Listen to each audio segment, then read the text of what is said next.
এটাই আমার জীবনের বড় স্মৃতি বেগম খালেদা জিয়ার সামনে। আমি বেগম খালেদা জিয়ার প্রেমে পড়ে আমরা শহীদ রাষ্ট্রপতি জিয়াউর রহমানকে দেখি রে, জিয়াউর রহমানের আদর্শের কথা শুনেছি, বেগম খালেদা জিয়াকে দেখেছি, বেগম খালেদা জিয়ার দেশপ্রেম দেখেছি, বেগম খালেদা জিয়ার দেশ পরিচালনা দেখেছি, বেগম খালেদা জিয়ার আদর্শে অনুপ্রাণিত হয়ে এই দল করার সিদ্ধান্ত নিয়েছিলাম ছাত্র জীবন থেকে। আমার আব্বা, আমি জন্মসূত্রে বিএনপি, আমার আব্বাও বিএনপি ছিল। আমার আব্বার থেকে আমি শহীদ রাষ্ট্রপতি জিয়াউর রহমানের গল্পগুলো শুনতাম। তখন থেকে আমি এই দলে ভর্তি হওয়ার পরে আমি স্কুল কমিটির সভাপতি ছিলাম। সেই থেকে আমার রাজনৈতিক পথ চলা, সবসময় নিজেকে পরিপাটি করে রাখতাম কখন বেগম খালেদা জিয়ার কাছে যে একটু কথা বলতে পারবো, সেই সুযোগের অপেক্ষায় থাকতাম। আমি আমার জীবনে অনেকবার বেগম খালেদা জিয়ার রাজনৈতিক কার্যালয়ে যাওয়ার সুযোগ হয়েছে, অনেকবার আমাদের অনেক বড় নেতারাও হয়তোবা আমার বেগম খালেদা জিয়ার রাজনৈতিক কার্যালয়ে এতবার যাওয়ার সুযোগ হয় নাই, আমি অনেকবার গিয়েছি। সর্বশেষ আমার মনে হয় বেগম খালেদা জিয়ার রাজনৈতিক কার্যালয়ে আমরা গুটি কয়েকজন গিয়েছিলাম। নেত্রী একটু অমনোযোগী ছিল, আমি কথাগুলো বলছিলাম, নেত্রী অমনোযোগী ছিল।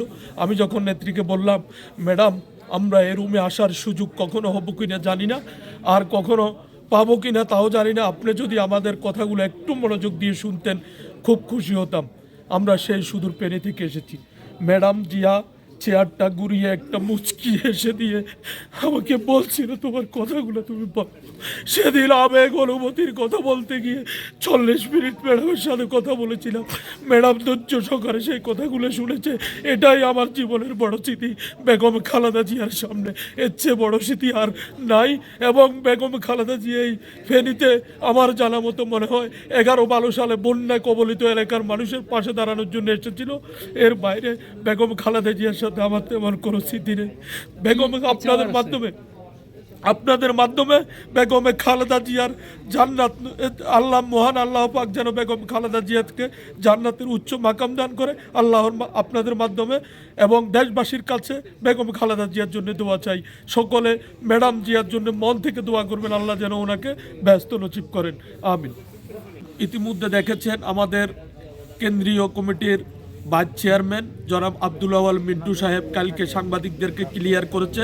সাংবাদিকদের প্রশ্নের জবাবে সাংবাদিকেরা প্রশ্ন করেছিল বেগম খালেদা জিয়ার অনুপস্থিতিতে এখানে কে, তখন আমাদের নেতা মিন্টু সাহেব বলেছে, বিএনপির ভাইস চেয়ারম্যান, উনি বলেছে ম্যাডামের অনুপস্থিতিতে রফিকুল আলম মজনু ভাই আমাদের এখানকার দানের শীষের মার্কার প্রার্থী, এবং আমরা রফিকুল আলম মজনু ভাইয়ের পক্ষে কাজ করবো ইনশাল্লাহ।